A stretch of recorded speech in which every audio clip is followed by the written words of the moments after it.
I have turned off monetizations for LOZ track uploads / commentary videos like these, so if you would like to support this channel, feel free to send your gratuity over to my Ko-fi page. It would be so appreciated, loves, but you don't have to do it if you don't want to, but the link is in the description.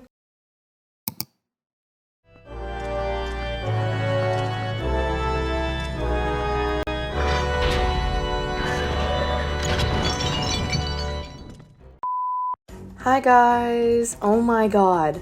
It has been a minute since I have done a commentary / philosophy video or whatever the hell I'm doing for these videos where I talk, but due to that, I low-key forgot how I write these or research them, so I wanted to start off with a topic that I wanted to discuss in my first commentary video / my Skyward Sword soundtrack commentary video, and I feel like this topic is also very light. It has a lot of drama, but the topic is very simple, and that is discussing the final boss themes. Yes, the final bosses, the demises, the Ganondorfs, the Xants, the beasts, and the masks. So to make this very clear and comforting in a very odd way, I will not be saying all the games or categorizing them with the official timeline. I will just be talking about them with the ones that I've played. And talking about them, it'll be more of a discussion of the theme's sound production, character, and entertainment value. In other words, you guys are basically just going to hear me fangirl about how badass these themes are.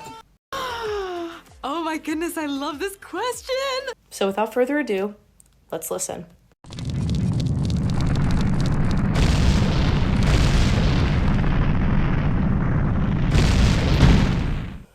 Ocarina of Time. I feel like this theme is a good one to start off with. It's a classic boss fight and yet a simple theme. It has so much character and entertainment value. Because firstly, we got the build-up scene in which the castle completely crumbles to an arena, and Zelda believes that all evil is over due to the castle's construction, but gasp, plot twist, it is not. Then a gigantic noise hits the arena. Link investigates the discovery, and it becomes a fire pit, or a trap per se, in which Ganondorf makes his surprise appearance. Now that he has the Triforce of Power, he uses his evil abilities to turn into a dark beast. This is one of the first occurrences where we see Ganon become a beast, and for Ocarina of Time, it makes this first appearance quite creepy. Now, the instruments used brings forth a lot of familiar sounds within the various regions of Hyrule, and themes the player has learned along the way. It's almost like the hints of instruments used throughout the game that has all led up to this fateful moment. Nonetheless, the percussion is used quite vocally since it is a 23/16 format with the 4/4 time signature. As far as goes with the other instruments, we feel the immense pressure of the fight through the synths and the vocals. This brings more depth towards the good and evil comparison between Link and Ganondorf, or a vengeful hero against a power-hungry villain. All in all, this theme is such a time capsule for so many Zelda fans such as myself, and as it loops and loops throughout this fight, you can feel how riveting it gets as the sound effects, the cinematic angles, and the proportioning of this game. It's like watching a life-changing battle film, and once Link defeats Ganondorf with Zelda's touch for the final blow, it's so satisfying to watch.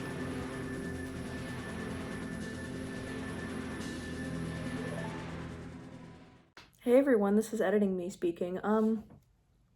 Why did I forget the first half of the Ocarina of Time battle? Like, I don't know. So I'm sorry in advance.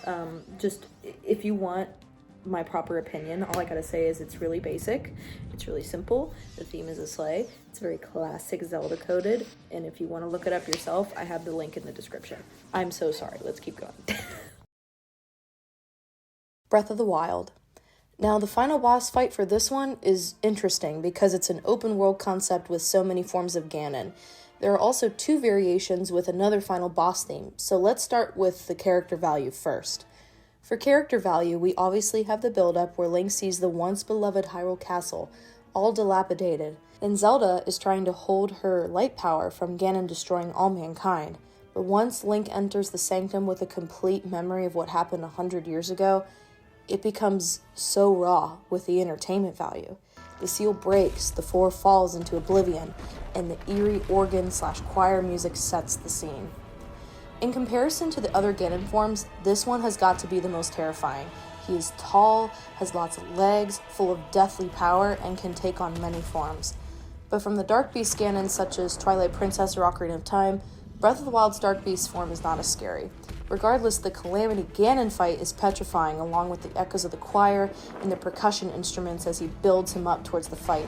And once he gets into position and the ending of the hype theme stops, you're like, oh shit, it's gonna get serious.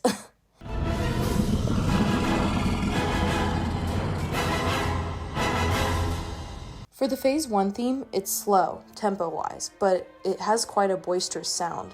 It's got similar tones towards the Blight boss themes, but much more dramatic. I also like how Calamity Ganon has each of the weapons and magic spells from the other Blight bosses on him as this theme continues. It adds just a lot of familiar flair that Zelda games are very good at. Of course, with Phase 2, the tempo gets faster with piano, strings, percussion, and vocals, and then, of course, the similar Blight parts with highlighting sections that I like to call the dun-dun-dun moment. It's like the ending of the build-up song, but it's much more theatrical.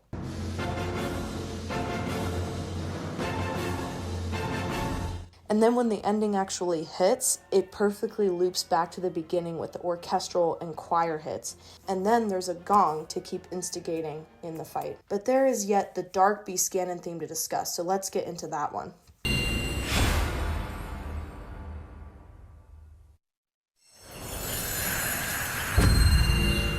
Although the main form of Ganon is defeated, there is still yet for the final Dark Beast form to complete, in which Link fights on horseback. Entertainment-wise, the dialogue is so serious, and the character of Dark Beast Ganon, I mean, he's massive, okay? Like, big boy massive. Gosh. Anyways, back to the fight. It's very wholesome at the beginning, since Zelda assures him with the Bow of Light in her soft-spoken words, "But courage need not remembered, for it is not forgotten." But once Ganon starts running, it's go time.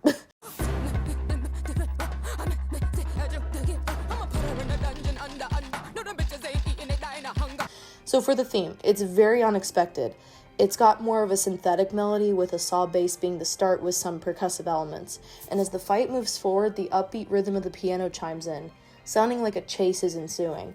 Then the strings become the icing on the cake with its epic transcendence, beckoning Link to never stop running until the hateful malice is gone once and for all. I also like the little touches they did with the brass, woodwinds, and synths. Matter of factly, this whole soundtrack is so underrated with techno sounds, as it is the first time for Zelda composers to have mixed orchestral sounds with synths and the like. And the chase continues with the now familiar melodies from prior places of Hyrule come in, and you will notice that a lot within Zelda games, as they tend to use patterns from other significant villages, temples, or just Hyrule in general. Now, as for the final part, it's an interesting take, yet it's so somatic at the same time. And since Breath of the Wild was such a brand new game for its open concept, it makes that much more cool. Also, did you notice how the music begins to slowly go in tempo with more positive instruments? Yes, it does that, which comes back to the wholesomeness of Link's character value and him as a whole in the game. And it's just a great fight, period.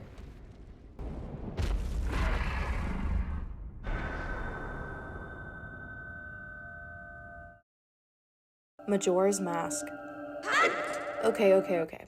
So, to those who are aware of this fight, we have a lot to talk about here. And to those who don't know this fight, you're in for a ride. So, let's make this simple. The final boss fight is basically like watching an acid trip come to life, which I thoroughly believe that is what happened and what the creators used to brainstorm ideas for this fight. Because first of all, you go up in this death-defying moon that nearly kills the entire Earth. Then you head inside the moon, in which a child with the mask wants to play with you, which turns into this arena / this boss room.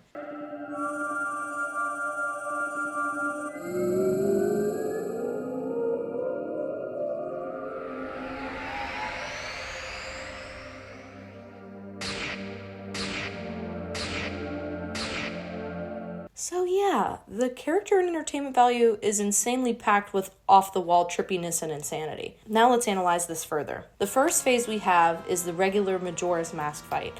This one is pretty straightforward, in which Link tries to defeat this mask. And the mask fight theme is quite ominous, but very straight to the point. It's quite a build-up with percussive instruments, with spooky synths that match the vibe of the mask. Then there is phase 2, which is the mask's incantation. As if you think the boss fight couldn't get any more creepy, you now have to deal with a speedster mask running at full speed. However, I love this part of the fight because it's so strange, yet encapsulates on how some villains originate from just pure insanity. A prime example is the Joker, or pretty much any Batman villain at this point, but back to the story. The Incantations Mask theme brings light of this villain arc on how insanely evil you can be if you get greedy enough, and the theme masks that. It has the same melody as the main Majora's Mask theme, but the tempo is much more sped up with an off-putting strip sound, only with 3 instruments like synths, a xylophone pad, and sound effects. So, as you fight the second phase, those sounds make it much more tense as the fight continues. Yet, once Link hits the final blow for phase 2, the final phase of the masks erupts, which is Majora's Wrath.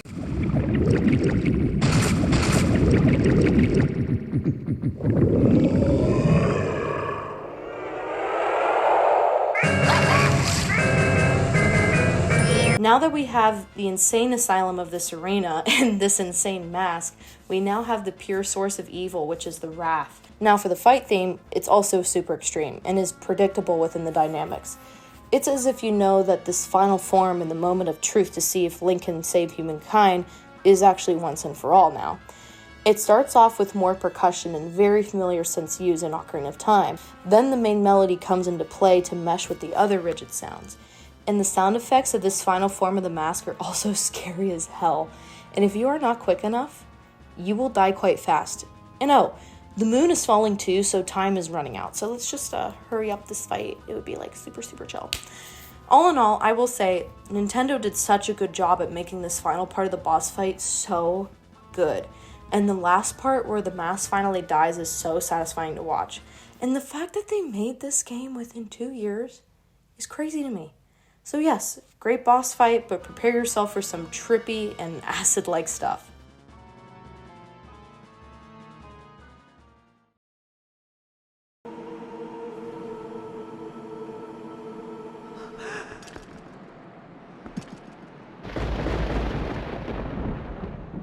Twilight Princess. Technically speaking, Ganondorf is the final boss fight, even though Zant can be considered as a final boss, so I will unfortunately be skipping Zant. But let me know if you guys want me to do an analysis on Zant's boss fight or his character arc, because he's obviously such a unique character, but we have to get to Ganondorf as the final boss, so let's go to him. Because Twilight Princess is an exact replica of Ocarina of Time, the Ganondorf arc of being power-hungry is similar, and so is the boss fight. When Link finally greets him, he first meets a possessed Zelda, who we think is dead, which is quite an interesting reference towards Tears of the Kingdom when you fight Gloom Ganondorf. Actually, it's Phantom Ganon? Nonetheless, the entertainment value is super dope. The cinema, the symbolism, the facial expression, and the character build-ups of everyone in the room is just so cool and interesting. The theme itself is also very soundtrack-like, and it's super cool rhythm beats, and has great orchestral value. But I want to talk about my favorite part of this fight, the Phase 2 part, Dark Beast Ganon.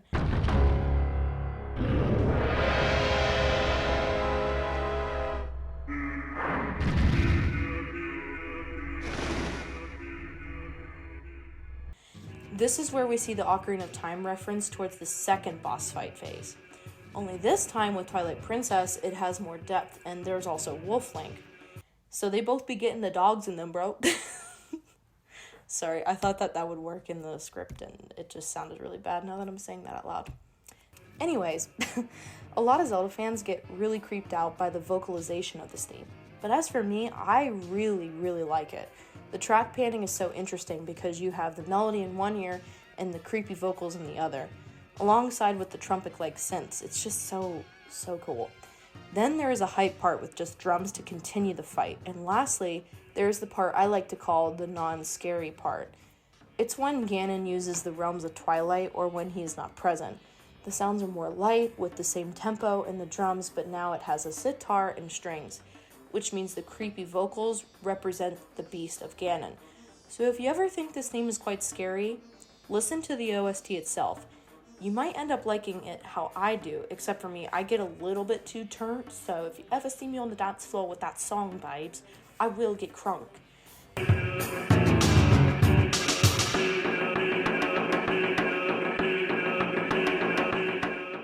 Now for Phase 3. This fight is the main comparison between good and evil in the Zelda universe. Beforehand, there's a little horse chase with light arrows, just like Breath of the Wild with Dark Beast Ganon. But once you hit him, Ganon is basically like, okay, fine, let's fight like real men since you won't leave me alone. Then the landscape becomes a thunderstorm, the gates close in, and the music swiftly arrives. Because the graphics during this time were the best for its game, the creators took such good advantage with it, as the sword striking scenes, the angles, and the sound effects make it look like you're watching a real fantasy film. The music builds the character, over with the giant percussion sounds, deep male vocals, bells, brass, and strings. In comparison to the other phases, or like phases of final bosses in Zelda, the music is stripped with sound, then slowly it becomes more full, until you get to the final phase, where all the sounds come to life. It may be quite simple with formatting a final boss phase fight, but sometimes the simplicity of composing a fight make it 10 times more powerful. And then the key changes once you hit him or he becomes weak. Then the tempo goes back to normal once again, referring the certain sounds or melodies to Ganon himself. It's just such a classic yet beautiful way to end this fight.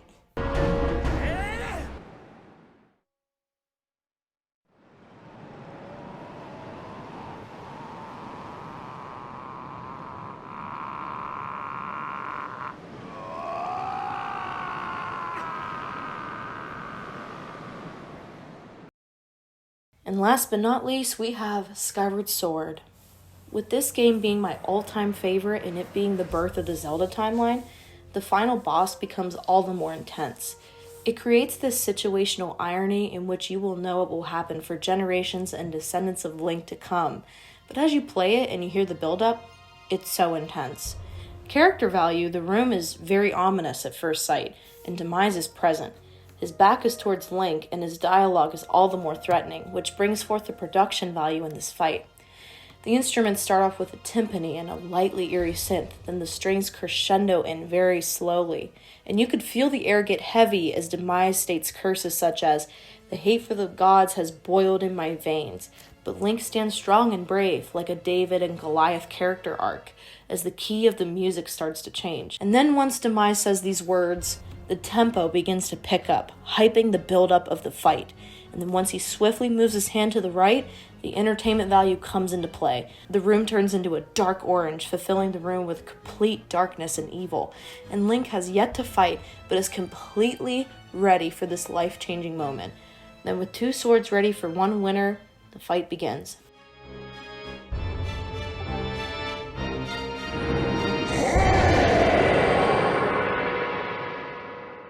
So the fight theme has two variations. The first one is very basic, yet super epic. It feels similar towards the other bosses fights in Skyward Sword or other Ganondorf fights in the other games, and the character and entertainment value move smoothly throughout this fight. The sounds are also really interesting with the build-ups and the such. The xylophones, the woodwinds, the strings, and the brass instruments all keeping the same tempo, but the edge of the player's toes. Then we get to phase 2.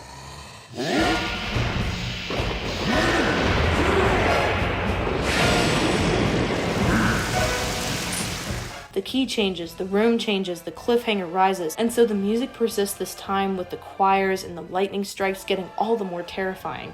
And the moves on Demise are very unpredictable too, but as the Skyward Sword keeps striking, the charging attacks keep occurring, and the music is heightening, it just makes me realize how fucking amazing this game is. Everything that the composers, the producers, and the developers did for this final fight grasp at how insane this fight with evil in the Zelda universe truly is. And it will continue for generations to come. But all that matters is sealing evil power for its good, and having the first chosen hero to do so.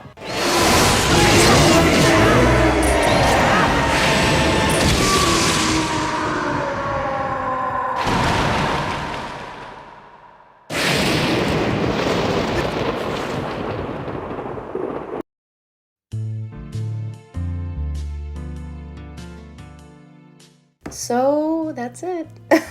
That's pretty much all the final boss themes. I hope you guys really enjoyed this video, and it's really good to be back to be trying these out again. Yeah, that's all I have to say really. If you have any questions, comments, concerns, or anything you want to talk about within this video, let me know. Or if you have any other suggestions on what I should be talking about, because I low-key run out of ideas very fast, let me know in the comments too. I'm really glad that you guys are still with me on this channel. It really means a lot to me, and I thoroughly love talking about Zelda with you guys, so I'm just great to be here, and I'm really grateful that you guys are here with me. And yeah, I will see you guys next time. Goodbye!